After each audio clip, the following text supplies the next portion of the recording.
Vamos abrir as nossas Bíblias em Lucas 16, a partir do versículo 19.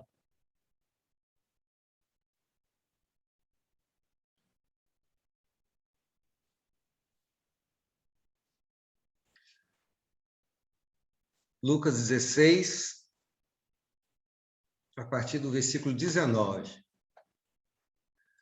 Dona Marlene, no seu negócio eu estou vendo só a lâmpada.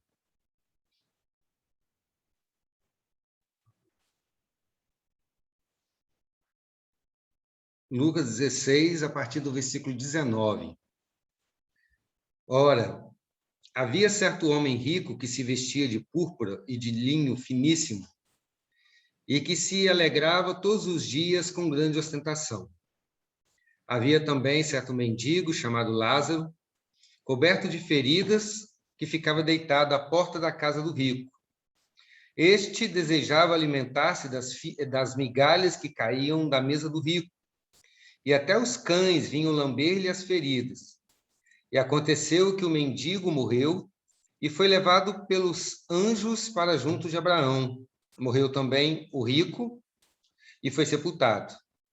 No inferno, estando em tormentos, o rico levantou os olhos e viu ao longe Abraão e Lázaro junto dele. Então, gritando, disse: Pai Abraão, tenha misericórdia de mim e mande que Lázaro molhe a ponta do dedo em água e me refresque a língua, porque estou atormentado neste fogo. Mas Abraão disse: Filho, lembre-se de que você recebeu os seus bens durante a vida, enquanto Lázaro só teve males. Agora, porém, ele está consolado aqui, enquanto você está em tormentos.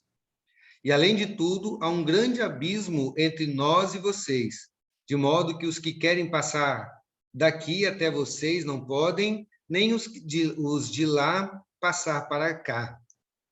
Então o rico disse: Pai, eu peço que mande Lázaro à minha casa paterna, porque tenho 5 irmãos, para que lhes dê testemunho, a fim de que não venham também para este lugar de tormento.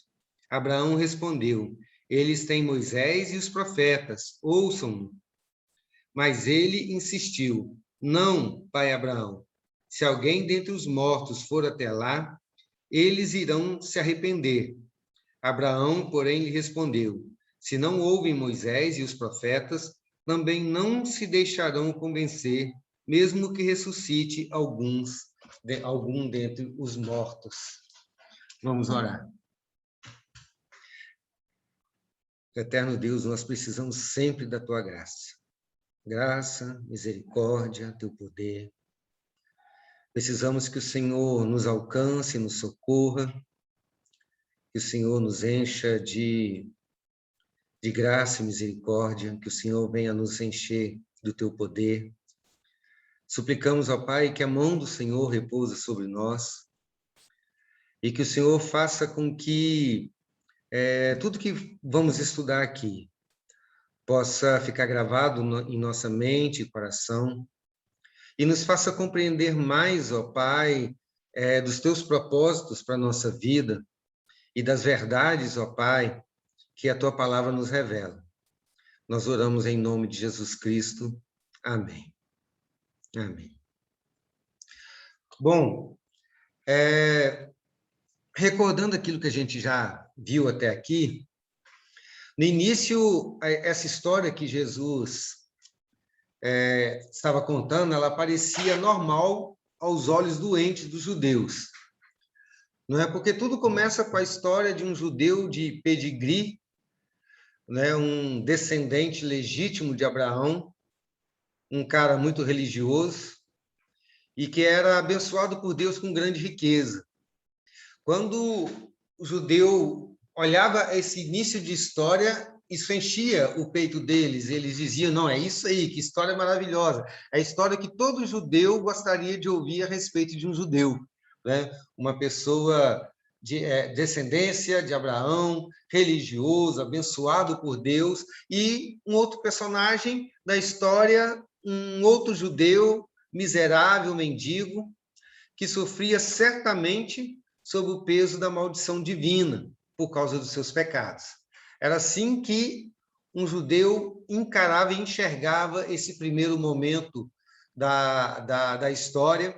Essa era o julgamento que eles faziam desse primeiro instante da história, e eles ficavam felizes com isso. Isso, de fato, preenchia o pensamento deles a respeito da religião.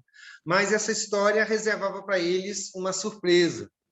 Na verdade, uma surpresa que vai ficando ainda mais surpreendente e aterrorizante com o decorrer da parábola. É porque, depois desse início, ambos os personagens morrem. E aqueles que o judeu julgava ser um maldito de Deus, a história revela que ele está nos céus. Deixa eu só admitir as pessoas aqui. Pronto. Então, depois da morte, aquele judeu que eles julgavam ser maldito de Deus está no céu, como a gente viu na semana passada.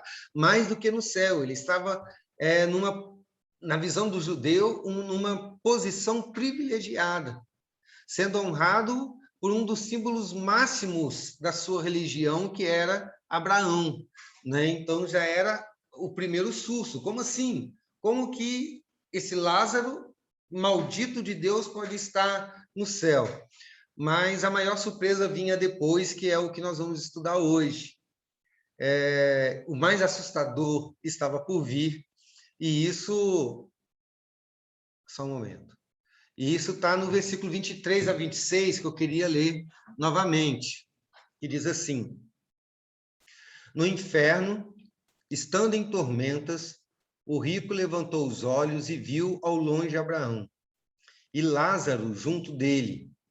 Então, gritando, disse: Pai Abraão, tenha misericórdia de mim, e mande que Lázaro molhe a ponta do dedo e me refresque a língua, porque estou atormentado neste fogo. Mas Abraão disse: Filho, lembre-se de que você recebeu os seus bens durante a sua vida, enquanto Lázaro só teve males. Agora, porém, ele está consolado aqui, enquanto você está em tormentos. E, além de tudo, há um grande abismo entre nós e vocês, de modo que os que querem passar daqui até vocês não podem, nem os de lá passar para cá. Bom, isso foi como uma bomba para os judeus, né? E a palavra mais assustadora dessa parábola está logo no início, logo no versículo 23, que ele diz que o rico estava no inferno, literalmente estava no Hades. E então nós vamos começar pensando sobre sobre o inferno. Semana que vem nós vamos falar mais precisamente sobre o diálogo entre Abraão e o rico. Mas agora nós vamos pensar prioritariamente a respeito do inferno. Essa é a nossa proposta para hoje. Aliás, nós já falamos do inferno em outra parábola. Não sei em qual delas, há não sei quanto tempo atrás, mas nós já falamos a respeito disso. Mas vamos ver o que essa parábola nos fala a respeito do inferno, né? E eu quero primeiro que os irmãos entendam isso, né? Aqueles que todos julgavam ser maldito estavam no céu. Aqueles que todos julgavam ser abençoado está no inferno. Então, vamos começar a pensar a respeito disso. O que os irmãos sabem a respeito do inferno? Uma pergunta mais específica. O que esse texto fala a respeito do inferno? Então, você pode responder qualquer uma das duas perguntas. O que você sabe a respeito do inferno? Ou, mais precisamente, o que esse texto fala a respeito do inferno?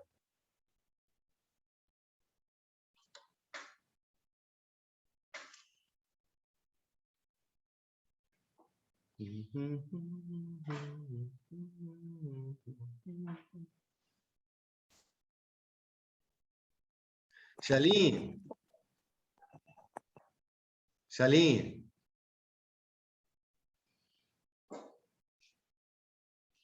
Shailinha não está me ouvindo. Liz, você ia falar, Liz? Ia falar porque ninguém tinha falado, né? Uhum.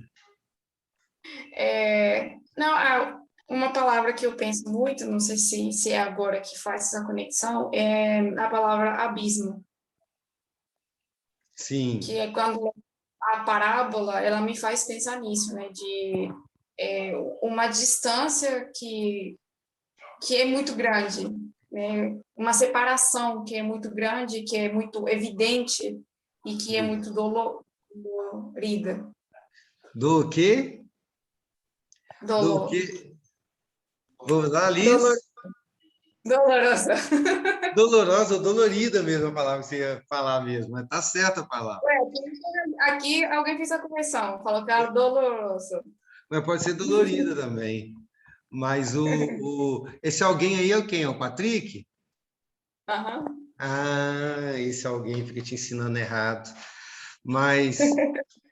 Mas, a questão do abismo é uma das coisas que coloca aqui nessa parábola a respeito do inferno. Depois a gente vai até ver, a Lígia até falou a respeito de separação, que separação é essa? Tem uma carga muito pesada nessa ideia do abismo. O que mais que a gente pode falar a respeito do inferno?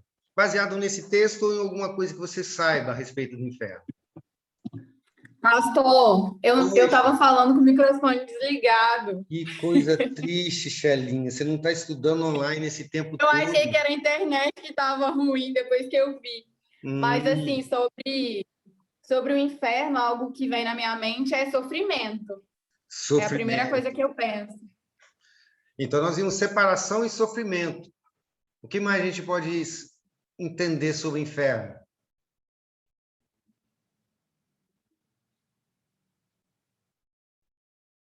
Lelena, o que você sabe do inferno, Lelena? A palavra que está no próprio texto, lugar de tormento, de sofrimento, né? Isso. Tormento, inclusive, é uma palavra muito repetida aqui nesse texto, né? Como que se quisesse enfatizar mesmo que esse judeu que aproveitou a vida se julgando salvo, estava no tormento mesmo, né? Estava sofrendo uma vida totalmente distante do que ele tinha vivido antes, né? Mais alguém? Pastor, Sim, pastor, esse sim, Sandra. inferno aí, céu, é sentido figurado, não é? É e não é literal, não é? Porque céu e inferno existem. Só que a linguagem que a Bíblia usa para descrever céu e inferno, a gente vai até ver, é figurada no sentido de não existir palavra humana ou conceito humano que consiga descrever tanto a glória do céu quanto o terror do inferno, né? Então, não existe na vida que a gente conhece nada que se compare, tanto a alegria do céu quanto a tristeza e o sofrimento do inferno. Então, as palavras que a gente tem são palavras pesadas e duras, né, que, de certa forma, representam algo muito mais pesado e muito mais duro que a gente não consegue mensurar. E Pois é, depois... mas esse sofrimento, esse tormento que a gente passa nessa vida aqui, não é na, não na eternidade. Isso é só sofrimento da vida, né? Os grandes homens de Deus passaram por grandes sofrimentos e eles não estavam no inferno, né? Eles estavam no céu, já eram salvos e enfrentaram tormentos terríveis, né? Então, o sofrimento dessa vida é só sofrimento. É que tem dois cachorros brigando aqui. Para um pouquinho, deixa eu apartar os cachorros. Voltamos. Né? Então, o sofrimento da vida é só sofrimento mesmo. Isso aqui em nada se compara ao inferno. Né? Alguns sofrem mais, outros sofrem menos. Tem gente como da história, exemplo da história, como o rico, que não servia a Deus e passa a vida toda no bem bom, e a gente vê muitos criminosos, muitas pessoas que cometem crimes hediondos, que vivem a vida toda boa e dorme e morre com abundância de anos, de dinheiro e tal, enquanto pessoas justas, servas do Senhor, sofrem a vida inteira, né? Então, essa relação de sofrimento dessa vida e servir a Deus ou não, não tem relação. Então, nada no sofrimento nessa vida tem qualquer relação com o inferno. O inferno é algo que vai acontecer depois da morte, né? A Bíblia ela é muito clara para falar a respeito disso. Alguém mais tem alguma coisa para falar? Alguma pergunta? Pastor, Sim. no livro de MacArthur, ele fala um pouco dessa questão do inferno, né? E a maioria já acabou falando tudo. Isso. Só que tem uma parte que me gerou muita impressão, que ele fala que o inferno é um lugar sem esperança, onde não há nenhuma gota de alívio,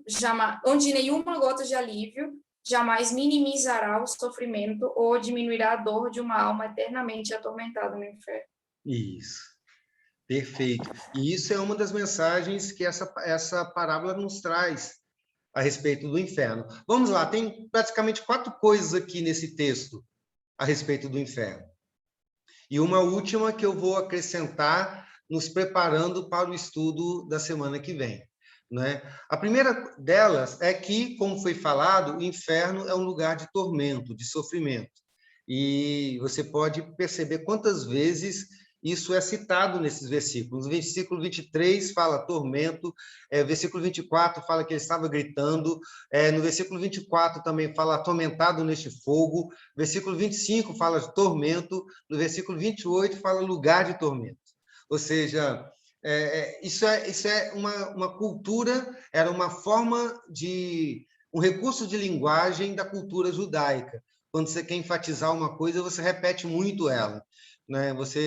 Eu já até contei isso. Você vai escrever uma redação hoje, se você repete muito, as pessoas vão dizer para você, mas como você quer que as pessoas prestem atenção no que você está falando, se você está repetindo a mesma coisa? Né? Para o judeu seria o contrário. Se você não repetisse, a pessoa diria, mas como você quer que as pessoas entendam o que você está falando, se você não está repetindo os seus pontos principais? Né? Então, é da cultura da literatura judaica repetir as mesmas palavras ou coisas similares para enfatizar. Então, a ideia de que o rico estava em sofrimento depois da morte, ela é muito pesada aqui, né? Muito forte aqui. E isso concorda com muitos textos bíblicos que usam linguagens muito duras para falar do sofrimento do inferno. Por exemplo, Mateus 25, 41, Marcos 9, 43 e 44, Isaías 33, 14, ela fala sobre fogo eterno e inextinguível. Mateus 13, 41 e 42 fala de fornalha acesa. Apocalipse 14, versículo 9 e 11, fala de lugar de tormento. Apocalipse 21, versículo 8, fala de lago que arde com fogo e enxofre. Mateus 8, 12, 13, 42, 13, 50, 25, 30 e vários outros textos fala do inferno como lugar de choro e ranger de dentes, trazendo uma ideia de um sofrimento da alma, né, de agonias, agonia da consciência, angústia, desespero, remorso, né? Tudo isso traz uma ideia de muito sofrimento, né? Na verdade, traz uma ideia de todo sofrimento. É o que eu disse agora há pouco, né? A mente humana não consegue imaginar a terrível dor do inferno. A gente não consegue imaginar. A gente não consegue imaginar as palavras, as expressões que Jesus usa aqui, nem a dor dessas coisas a gente consegue imaginar. A gente não sabe qual é o tamanho do sofrimento de um lago de fogo e enxofre. Ninguém caiu num lago de fogo e enxofre, né? Mas a linguagem é dura para demonstrar um sofrimento que a gente não consegue mensurar. Eu sempre falo, quando a gente vai conversar sobre fogo, inferno relacionado a fogo, é que na mente humana, A pior maneira de morrer é no fogo. Tanto é que esses dias a gente vendo as imagens do World Trade Center, né, daquela explosão, e a gente via várias pessoas pulando do 100º andar, né, porque preferia morrer na queda do que morrer queimado. Né? Então, isso traz um terror, um horror, e é justamente isso que o texto quer trazer. Né? O inferno como um sofrimento além da imaginação humana. Né? Ele é eternamente pior do que qualquer pensamento humano. No final do estudo de hoje, a gente vai entender por que não existe parâmetro na Terra para a gente entender a dor do inferno. A segunda coisa que esse texto traz, e a Liz lembrou muito bem que MacArthur traz isso, traz essa questão no livro que trata dessa parábola, é que no inferno não haverá qualquer alívio para minimizar o sofrimento. Ou seja, a dor jamais diminuirá no inferno. E a gente vê isso no versículo 24. O rico pede para Lázaro que molhasse a ponta do dedo na água para refrescar a língua dele. Né?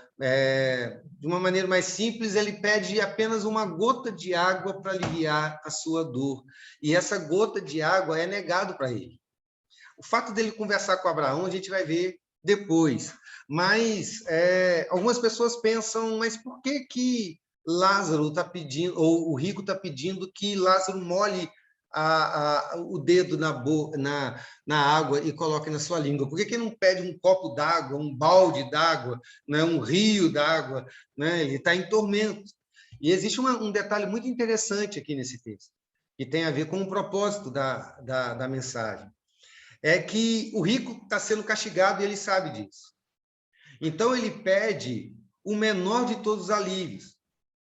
Quando ele pede isso, no versículo 24, ele começa dizendo, tenha misericórdia de mim. E a palavra misericórdia pode ser traduzida, a palavra que o rico usa aí, pode ser traduzida também como esmola. Sabe, aquela mesma esmola que o rico tantas vezes negou a Lázaro. Então, por isso que é apenas um dedo molhado na sua língua. Ou seja, ele pede aquela moedinha de esmola, apenas um nada, porque ele tem tão nada que um mínimo já seria refrescante para ele. Mas o texto diz que isso também lhe é negado. Ou seja, não haverá misericórdia no inferno. Essa é uma verdade que Jesus deixa claro aqui nessa parábola para demonstrar o pavor, trazer para os judeus o pavor do inferno e a seriedade do assunto que ele está trazendo agora. Olha, existia um judeu que seguia a religião de vocês, que era um bom religioso, que do pensamento de vocês teria sido abençoado, porque ele é rico. Mas ele foi para o inferno. E o menor de todos os alívios foi negado para ele. Não haverá misericórdia do inferno. Preste atenção no caminho que vocês estão seguindo agora. É isso que ele está dizendo. Lá em Marcos, capítulo 9, versículo 38, isso é também ensinado quando Jesus diz que o inferno é um lugar onde o verme não morre e o fogo não se apaga. Ou seja, o verme está sempre comendo a carne e o fogo está sempre queimando a carne. Isso nunca vai parar. Não existe misericórdia, não existe alívio. Em Apocalipse 14, versículo 11, também mostra isso de maneira muito séria, porque ele diz assim, que os que estiverem no inferno não terão descanso algum, nem de dia, nem de noite. Não terão descanso algum. Isso é bem pesado também. Existe uma terceira característica do inferno aqui, que está muito evidente também nesse texto. é que no inferno não haverá a graça da santificação. Os homens serão entregues a si mesmos no inferno. Eles serão entregues à corrupção do seu próprio coração, à sua própria malignidade, à sua própria natureza infame. Deus não agirá nas pessoas que estarão no inferno para livrá-los de si mesmo, como o Senhor fez conosco. Nós não somos aquilo que temos capacidade de ser. Nós somos completamente depravados. Mas não somos, mas a nossa depravação não alcança os níveis da loucura e do absurdo, porque Deus nos segura. Na verdade, existe uma graça comum de Deus que não permite que os homens sejam tão maus quanto eles podem ser por potencial, né? Mas principalmente nós, os salvos, estamos sendo santificados, libertos de nós mesmos. Mas no inferno, os homens nunca serão libertos de si próprios. Sabe, não haverá ação de Deus para dar para o homem o presente da glória da natureza transformada de Deus. No inferno, os homens terão que conviver consigo mesmo, com eles mesmos, sem a graça de Deus refreando os pecados. E a gente pode ver isso no nos pedidos que o rico fez lá no inferno. Ele disse para Abraão: Abraão, peça que Lázaro alivie a minha língua com um pouco de água. E depois, no final, ele vai dizer: Senhor, Abraão, peça que mande Lázaro ir lá na minha casa para salvar os meus irmãos. Ou seja, mesmo no inferno, ele continua soberbo. Mesmo no inferno, ele acha que ele pode ter autoridade sobre alguém. Ele pode colocar as pessoas no seu próprio, a seu serviço. Ou seja, ele não se quebranta da sua soberba, da sua arrogância, e nem mesmo do seu egoísmo. Porque ele pede para que Abraão providencie salvação para sua família. Que Lázaro volte lá nos meus irmãos e conte o que está acontecendo. Eles vão acreditar, mas ele não quer saber sobre as outras pessoas. Ou seja, o coração de Lázaro, do rico, lá no inferno, continua tão maligno quanto antes dele ir para o inferno. Nada mudou no coração dele e nunca vai mudar. Sabe por quê, querido? Sabe por quê que mesmo sofrendo as consequências do seu pecado, o rico não muda no inferno e ninguém vai mudar? Porque o homem nunca, em qualquer momento, em tempo algum, em nenhuma circunstância, em nenhuma condição, será capaz de mudar a si mesmo. O homem sempre é totalmente dependente da graça. Então, mesmo no inferno, mesmo sofrendo as consequências do seu mal, aquele homem pode ter remorsos, mas ele não tem arrependimento e transformação de vida. E ele nunca vai ter, por toda a eternidade. Pastor, sim, Liz, Keila? uma pergunta. Você falou que ele estando no inferno, então ele era entregue por Deus a seu próprio pecado. Isso.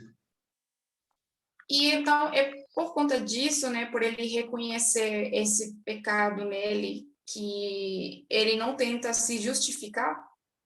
Isso, ele já sabe que está sendo punido pelos seus pecados, certo? Então, não existe justificativo, já houve julgamento, né? Então, ele tem consciência do seu pecado, tem consciência do seu sofrimento e não consegue mudar a si mesmo, ele não consegue se arrepender, ele não consegue pensar: eu vou ser melhor para ver se eu consigo sair daqui. Ele continua sendo o que ele sempre foi, vai continuar sendo quem sempre foi.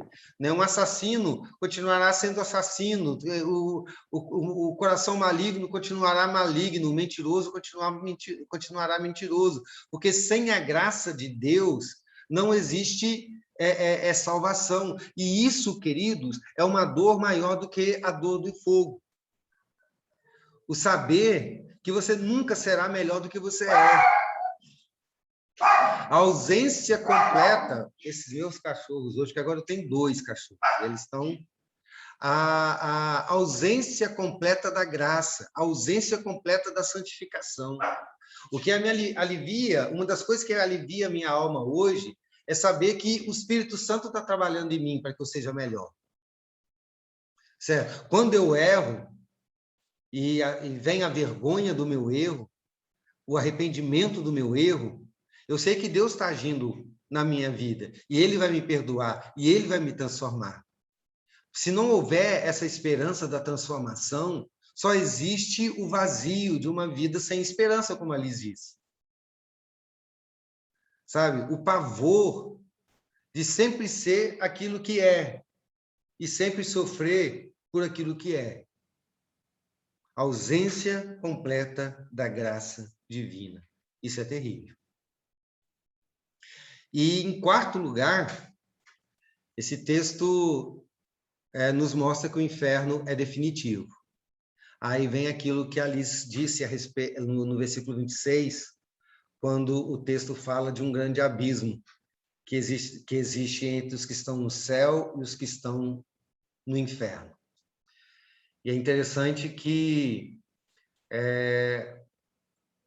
o texto original ele está no passivo reflexivo, que a melhor tradução, então, seria há um grande abismo posto entre nós. O que o Senhor está revelando aqui nesse texto, através dessa figura simbólica de Abraão, é que Deus decretou que haja uma separação entre céu e inferno e que isso nunca pode ser mudado. Deus pôs um abismo, determinou que isso seja definitivo, de maneira que não haja mudança. Eu não sei se é John MacArthur que trata disso, ou se é um outro livro que eu li, que fala interessante que ele faz uma comparação entre a porta da casa do rico e o abismo na frente entre os céus e o inferno. Que ele relaciona essas duas figuras, porque no versículo 20 diz que o Lázaro, o miserável, foi colocado ou deixado à porta da casa de Lázaro. Então, aquela porta separava o rico de Lázaro. De um lado dessa porta ficava o rico, vivendo uma vida opulenta, e do outro lado, Lázaro vivendo a sua terrível miséria. Só que essa porta da casa do rico não era uma porta definitiva. Era uma abertura para que o rico pudesse auxiliar a Lázaro. A realidade do miserável podia ser mudada, desde que Lázaro o auxiliasse, mas Lázaro nunca fez isso. E ele fechou essa porta aberta para o socorro de Lázaro. O rico fechou essa porta para o socorro de Lázaro. Mas depois, na morte, não é mais uma porta, é um abismo, e colocado por Deus. De maneira que, como diz Abraão, o que está aqui não pode passar para lá. É definitivo. A condição nunca vai ser mudada. E aí eu volto a te perguntar, você consegue imaginar o peso na consciência dessa pessoa, das pessoas que vão estar lá? O peso do remorso, da angústia na alma, terá que conviver com isso por toda a eternidade. E, aliás, a questão da eternidade é algo que a Bíblia sempre fala quando ela está falando a respeito do inferno. Você pode achar isso lá em Mateus 25, 41 e 46, Marcos 9, 44, 43 e 44, Isaías 33, 14, e tantos outros textos que falam que o inferno será eterno. Não vai ser um determinado momento. O inferno será por toda eternidade. E eternidade, queridos, é um conceito que não cabe na nossa cabeça também, como não cabe o conceito de inferno. Porque na nossa cabeça, a gente pensa na eternidade no sentido de dias que nunca se acabam, e a gente não consegue entender isso, porque tudo que a gente conhece tem início, meio e fim. E a gente está acostumado com inícios, meios e fins. não é? A gente não consegue entender coisas que não começam e que não terminam. E esse negócio de início, meio e fim é consequência do pecado.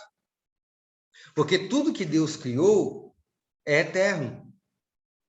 Mas desde que o pecado entrou no mundo, tudo começou a desvanecer, a se esvaziar, a se perder, a corromper, a decompor, a morrer. E o conceito de eternidade não é apenas de um tempo que não acaba. O conceito de eternidade é de algo que isso não acontece. Ou seja, é algo que nunca se esvazia, algo que nunca se perde, algo que nunca se corrompe, algo que nunca se decompõe, algo que nunca morre. Ou seja, não é apenas algo que nunca vai acabar. O conceito de eternidade é de algo que sempre será plenamente o que é, que nunca vai deixar de ser, que nunca vai mudar.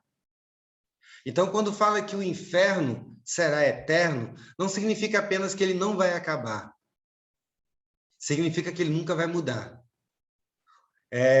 A dor do inferno de hoje será a dor do inferno de bilhões e bilhões de anos para frente. A completa ausência de graça e de misericórdia será a completa ausência de graça e misericórdia há bilhões de anos depois. Nunca vai haver alteração. Será sempre a constância do absoluto do sofrimento. É terrível, queridos. O pior tormento do inferno é a eternidade dele. Porque nessa vida, às vezes, o único alívio que a gente tem da dor e do sofrimento é saber que um dia ela acaba. É por isso que muitas pessoas perdem a cabeça e tiram a própria vida. Porque é o alívio, as pessoas não tiram a vida porque não querem viver. As pessoas tiram a vida porque não suportam mais o sofrimento. E aí, a morte representa o fim do sofrimento. Então, o fim do sofrimento traz alívio, mas a ideia de uma eternidade tira completamente da visão dessa pessoa qualquer possibilidade de alívio. É o profundo do desespero. O inferno será um tormento incessante, ardente, sem esperança, não haverá possibilidade de descanso, não haverá possibilidade de alívio, não haverá possibilidade de escapatória, não haverá possibilidade de arrependimento, não haverá possibilidade de transformação, e isso será para sempre. Agora vamos chegar no ponto principal que eu queria chegar desde o início. Por que tudo isso? Não parece exagerado para você o inferno? Se você parar para pensar em tudo que a gente está vendo aqui, meio que parece exagerado e até mesmo algo que não condiz muito com a natureza de Deus. Você pode imaginar um Deus que pune pessoas por toda a eternidade, que traz para a pessoa um sofrimento indizível, sem possibilidade de graça, sem possibilidade de alívio, sem possibilidade de misericórdia, sem possibilidade que a dor diminua, sem nenhuma esperança. Como que Deus pode fazer isso? Por que um sofrimento tão grande assim? E a resposta para isso, queridos, é uma palavra só. Na verdade, é uma palavra que resume todo o inferno. Se você quer resumir o que é o inferno com uma palavra, essa palavra é julgamento. Ou se você quiser resumir em 3 palavras, seria ira de Deus. Isso é o inferno. E é por isso que não existe parâmetro no mundo para a gente entender a dor do inferno. Não existe nada que possa se comparar a isso. O inferno é a manifestação de Deus em sua justiça. Ele é tão grave, o inferno é tão grave, quanto é grave o pecado humano contra Deus. Nós temos dificuldade de entender um pecado, um inferno tão pesado assim e eterno, Porque nós somos tendentes a encarar os nossos pecados apenas como uma falha. Uma falha que pode ser simplesmente deixada de lado. Como apenas uma quebra religiosa, que se eu esconder do pastor ou do presbítero, está tudo bem. Né? Mas isso não é, de fato, pecado. O pecado Só um pouquinho, que eu me perdi onde eu estou na minha gaveta. Eu escrevi assim: nós até reconhecemos alguns pecados que são graves, como, por exemplo, assassinato, estupro, pedofilia, mas a maioria dos pecados nós consideramos como um mal menor, apenas um deslize que alguém comete. Porém, todo pecado tem que ser medido não pelo tamanho do crime que nós cometemos, mas pelo tamanho daquele a quem nós ofendemos, que é o nosso Deus. Todo pecado é uma agressão a Deus. Todo pecado é uma tentativa nossa de anular Deus, de esvaziar Deus, de destruir Deus, de destituir Deus do trono. Todo pecado é uma oposição à natureza divina.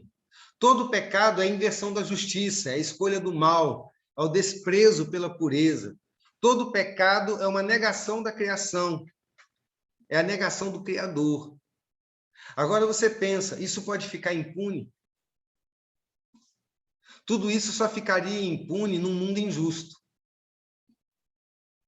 Num mundo que tem um Deus injusto. Porque o pecado exige justiça. É uma questão de princípio do que o pecado é e o princípio do que é a justiça. Então, diante dos nossos pecados, ou Deus nega a si mesmo, ou ele executa justiça. Ou ele se ira com o pecador, ele castiga o pecador. Então, inferno é isso. Inferno é a ira divina sobre o pecador. É a manifestação da santidade de Deus contra todo pecador. É todo ser de Deus contra tudo aquilo que é pecado. É todo o peso da glória de Deus esmagando o pecador por toda eternidade. E sendo eterno, então, é esse peso da mão de Deus, constantemente, sem alívio contra o pecador. É importante a gente lembrar que o inferno ele foi criado por Deus para o diabo. E Jesus diz isso em Mateus 24. E que todos aqueles que serviram ao diabo estarão lá sofrendo juntamente com ele. Então, queridos, nós não conseguimos entender o sofrimento do inferno. Qualquer coisa que a gente possa pensar é infinitamente menor, porque a gente não consegue mensurar o tamanho da ira de Deus. Qual é o tamanho do próprio Deus? O tamanho de Deus é o tamanho da sua justiça, da justiça dele. É o tamanho da ira dele. Mas o que isso tem a ver com a parábola? Isso é cena dos próximos capítulos. Isso seria só para a gente entender a dinâmica do inferno. Certo? Aquilo que a Bíblia fala a respeito dele. O terror que a Bíblia fala a respeito do inferno. Para aí agora a gente transportar isso para a vida daquele rico. Né? E colocar isso comparado com aquilo que a religião pôde dar para ele. Mas isso será cenas do próximo capítulo. Alguém tem alguma dúvida? Alguma coisa para comentar, para concordar, para discordar?